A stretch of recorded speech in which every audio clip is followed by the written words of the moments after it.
Bien le bonjour! Aujourd'hui, c'est de la rétrospective dont je vais vous parler. Cérémonie, événement important dans le framework Scrum. Ce sujet sera présenté en 2 capsules. Voici donc la première partie.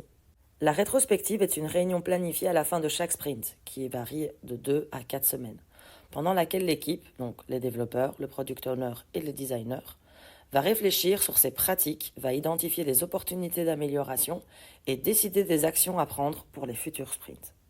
J'ai pour habitude de dire que la rétrospective est une cérémonie essentielle dans un projet Scrum.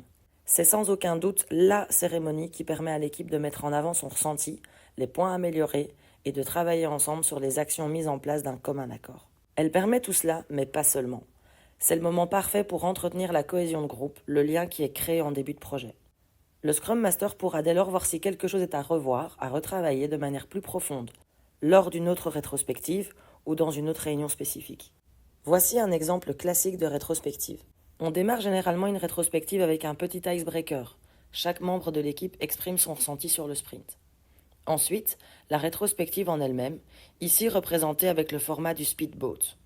L'équipe va utiliser des post-it pour donner son avis sur les différents points. Ce qui a fait avancer le sprint, ce qui l'a freiné, ce qui a été apprécié pendant le sprint et les risques futurs. En fonction du nombre de participants à la rétro, le temps d'action sur cette partie peut varier. Généralement, je laisse 10 à 15 minutes pour mettre les post-it. Ensuite, on va parcourir l'ensemble des post-it dans l'ordre souhaité. Personnellement, j'aime finir cet exercice sur une note positive, donc j'aurai tendance à clôturer avec ce qui a été apprécié. Différentes actions vont être nommées sur base des échanges et des débats lors du parcours des points. Chaque action aura un responsable. Ça peut être un seul membre de l'équipe comme ça peut être tout le monde. En fonction du temps que vous avez pour réaliser la rétrospective, je conseille de profiter de la rétro pour faire un petit échange sur le feedback.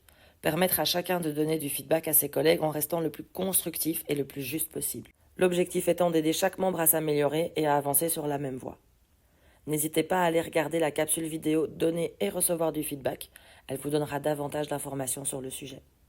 La rétrospective se clôture avec ce que l'on appelle un ROTI, Return on Time Invested. Chaque membre de l'équipe va exprimer son ressenti sur le temps passé en rétrospective, note de 1 à 5, ce qui permettra au Scrum Master d'adapter les supports suivants de façon à améliorer le contenu et ou le déroulement pour les semaines et mois à venir en fonction des mots de chacun. Je vous donne rendez-vous dans quelques jours pour la suite de ce sujet. À très vite!